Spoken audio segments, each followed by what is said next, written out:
2020년 4월 25일 토요일 아침입니다. 오늘 말씀은 창세기 7장으로 들어갑니다. 창세기 7장 1절 말씀 보도록 하겠습니다. 창세기 7장 1절입니다. 여호와께서 노아에게 이르시되 너와 내 온 집은 방주로 들어가라.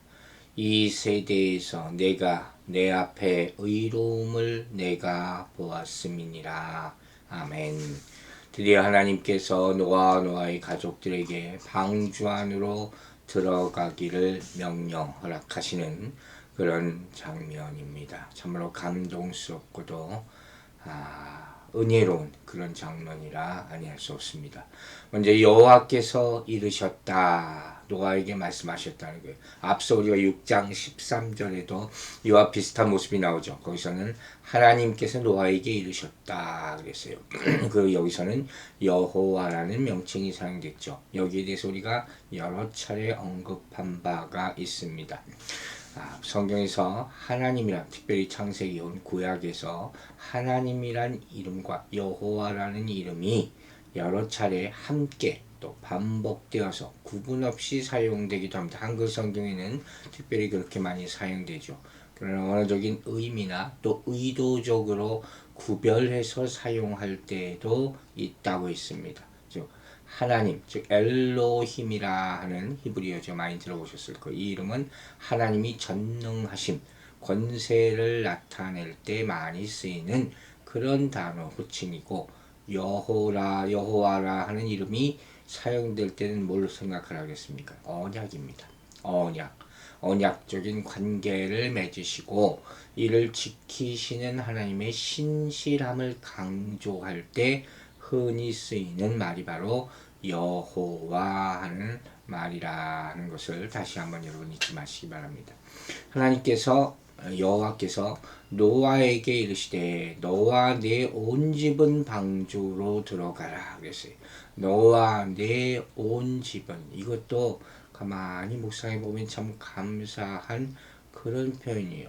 온 세상을 다 멸절시키는 이 대홍수 심판이 이제 곧 임할 것인데 그 가운데서 구원해 주시겠다는 그런 말씀이죠. 이 집이라는 것은 패밀리죠. 그 말씀 그대로 가족이란 말이에요. 즉 보면은 노아와 그의 가족 전체가 구원받게 될 것이다 하는 사실을 보여준 것이죠. 가족 전체를 구원하시려는 하나님의 뜻을 이렇게 계시하신 것이에요. 그런데 이 나중에 가서 창세기 19장에 가면 소돔, 고모라 그 얘기가 나오지 않습니까? 이 소돔 성에서 롯의 가족은 이렇게 다 구원받지 못했어요. 왜? 하나님의 구원의 메시지에는 언제나 반응을 해야 되기 때문이에요. 하나님께서 없는 것도 아니시고 말씀하지 않으시는 것도 아니라고 하지 않았습니까? 그런데 아무리 많은 하나님의 은혜가 있어도 말씀과 음성이 있어도 거기에 대해서 반응하지 않으면 구원은 이루어질 수 없다. 여러분, 구원은 자동적인 것이 아니란 말이에요. 롯의 사위들은 하나님의 말씀을 우습게 여기서요. 그래서 결국 소돔 성과 함께 멸망했던 그 사실 여러분 잊지 말아야 될 줄로 믿습니다. 반면 노아의 가족들이 다 방주에 탔다는 것은 세상에 남아있는 인간들과는 달리 그들 모두 하나님의 초청에 응했다는 것을 암시하는 것입니다. 참 이렇게 구원받을 자들이 이미 정해진 것 같은 그런 느낌까지 가져지는 그런 모습이 오늘 본문에 보여지는 것이에요. 자, 결국 본문만 보면 하나님 앞에서 의로운 사람은 오직 노아 한 사람이었던 것으로 보여지지만 방주 안에 들어가도록 허락받은 사람은 그와 그의 아내, 세 아들, 자부까지 모두 8명이었다는 것으로 보아서 경건하고 의로운 노아 한 사람으로 인해서 그 안에 있던 모든 사람이 영향을 받고 구원받았음을 보여주는 것입니다. 로마서 5장 18절에서 이렇게 얘기했어요. 의의 한 행동으로 말미암아 많은 사람이 의롭다 하심을 받아 생명에 이르렀느니라. 아멘. 여러분, 우리는 선한 영향력을 끼쳐야 됩니다. 가장 가까운 가족들에게 먼저 선한 영향력을 끼치셔서 모두가 구원받는 그런 축복을 누리게 되기를 주의 이름으로 축원합니다. 한편 노아의 홍수로 인하여 모든 인간이 다 죽는 그런 가운데서도 노아와 노아 가족이 구원받았다는 사실은 장차 예수 그리스도께서 재림하실 때 이루어질 대심판의 광경을 상상하게 한 거예요. 그때도 구원받을 자와 받지 못하는 자 이렇게 갈라지게 될 거라는 거죠. 그리고 우리가 배운 바대로 이때 그리스도의 보혈의 공로에 힘입어 하나님의 자녀가 된 자들은 노아와 더불어 그의 가족이 구원받았듯이 구원의 반열에 들게 될 줄로 믿습니다. 이제 하나님께서 그에게 내 온 집은 방주로 들어가라 이렇게 명령을 하십니다. 자, 하나님의 심판이 임박했다는 그런 표현이죠. 동시에 하나님의 자비로운 초청, 방주에 들어와라. 아, 나는 이제 초청받았구나 하는 그런 모습이란 말이에요. 예, 여러분, 이 복음서에 들어가면 예수님께서 혼인잔치의 비유로 이 여러 가지 기적들을 시작하시는 것을 여러분 상기해 보시기 바랍니다. 하나님은 항상 이런 초청을 하신다 하는 것이에요. 그 안에 꼭 들어가는 여러분들 되시기를 주의 이름으로 축원합니다. 여러분, 노아가 이 모습을 보면 우리가 노아가 이 방주를 오랜 기간에 걸쳐서 지은 것이죠. 그건 틀림없는 사실이에요. 그러나 이거 누가 시작한 겁니까? 하나님이 시작하신 것이죠. 결국 하나님의 명령에 의해서 만든 것이에요. 그럼 이 방주는 누구의 소유입니까? 하나님의 소유란 말이에요. 그렇기 때문에 방주로 들어가라 하는 이 명령은 방향 제시예요. 방주로 들어가라. 분명한 방향을 제시하고 있어요. 즉 하나님께서 소유하고 계신 구원의 길, 그 구원의 길로 노아와 그 가족들을 인도하는 것이에요. 일로 들어가야 된다. 이쪽으로 들어가야 된다. 또한 그들에게 최종적으로 결단하라는 것을 촉구하고 있는 그런 장면이죠. 이 장면은 정말로 쉬운 장면이 아니라는 거예요. 인류가 살아남느냐 아니면 다 멸망하느냐의 그런 기로에 서 있는 그런 지금 갈림길에 서 있는 그런 모습이다 하는 것이에요. 그래서 우리는 방주가 교회를 예표한다고 했잖아요. 이렇게 볼 때 비록 교회가 외형적으로는 인간이 모여서 제도를 만들고 예배드리는 집단처럼 보일지 모르지만 근본적으로는 하나님의 부르심을 받고 나온 사람들이 하나님의 명령에 따라 만든 것이 교회라는 거예요. 그래서 교회의 근본 주인은 누구입니까? 하나님이시죠. 예수 그리스도가 머리라 그랬단 말이에요. 또한 하나님의 부르심을 받은 노아의 가족만이 방주에 들어갈 수 있었던 것 같이 교회는 하나님께로부터 구원의 초청을 받은 사람만이 들어갈 수 있는 곳이다 하는 사실을 알아야 하게 될 것입니다. 방주에 들어가는 사람들만이 대홍수의 심판 가운데서도 생명을 보장받을 수 있었던 것처럼 하나님의 몸된 교회에 속한 사람들만이 구원을 얻게 된다 하는 사실도 잊지 마시기 바랍니다.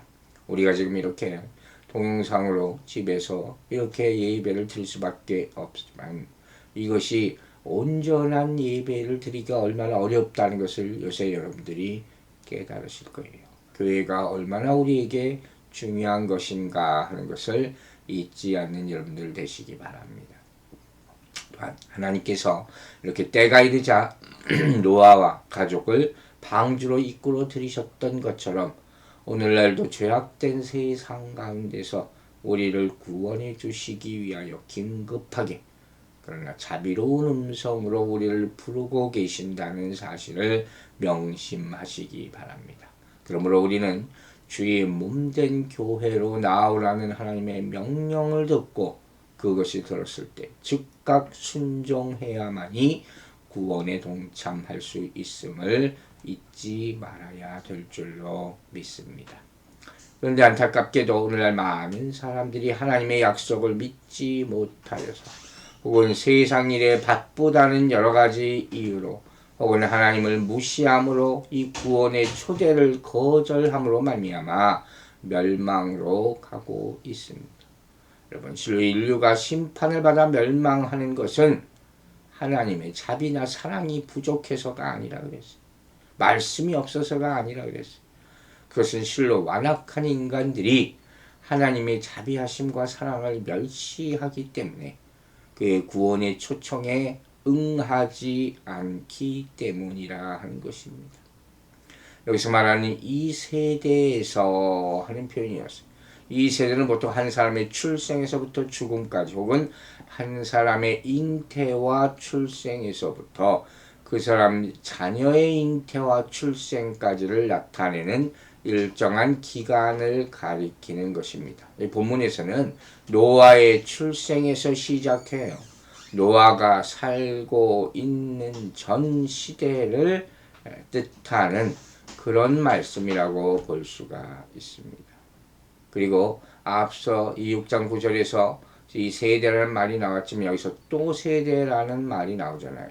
이 이유는 노아가 살던 당시의 사회는 죄악이 아주 관영했어요. 죄로 물들어 있었죠. 또 의인을 찾아보기가 불가능할 정도로 몹시 타락된 그런 세대라 하는 것을 강조하기 위한 표현이라고 볼 수가 있습니다. 그런데 그 과정에서도 이렇게 죄악이 관영한 세상에서도 노아의 의로움은 조금도 변하지 않았다. 이것도 또한 강조되고 구별되는 그런 모습이라고 볼 수 있죠. 우리는 절대로 세상 탓을 탈 필요가 없어요. 환경을 탓할 필요가 없단 말이에요. 노아 같은 인물이 있기 때문에. 하나님께서는 내 앞에서 내가 의로움을 내가 보았느니라 하는 표현을 씁니다. 내 앞에서는 직역하면 내 얼굴 앞에서예요. 구체적으로는 내가 보는 그 앞에서. 즉 노아의 의로움의 판단 근거가 사람의 평가 기준에 의한 것이 아니라 오직 하나님의 절대적인 판단. 노아가 하나님을 바라보았듯이 하나님의 눈 앞에서라는 것입니다. 구원은 객관적인 판단에 의해서 이루어지는 것이 아니에요. 사람의 기준이 아니라 하나님의 엄정한 판단 기준에 따라 이루어지는 것입니다. 우리가 어떤 사람에 대해서 저 사람 구원 받았네 안 받았네 절대로 함부로 이야기할 수가 없다는 것이죠. 성경은 그리스도를 믿고 보혈에 씻김받아 깨끗해짐으로 하나님으로부터 의롭다 선언받은 사람이 구원받을 수 있다고 분명히 말하고 있습니다. 즉, 이 세상에서 아무리 선하고 심지어 성인으로 추앙받는 자라 할지라도 그리스도의 보혈의 공로를 힘입지 못하면 구원받지 못한다는 사실을 믿고 전하게 되기를 주의 이름으로 축원합니다. 의롭다 그랬어요. 노아가 의롭다 하는 말은 앞서 말한 것 같이 기준.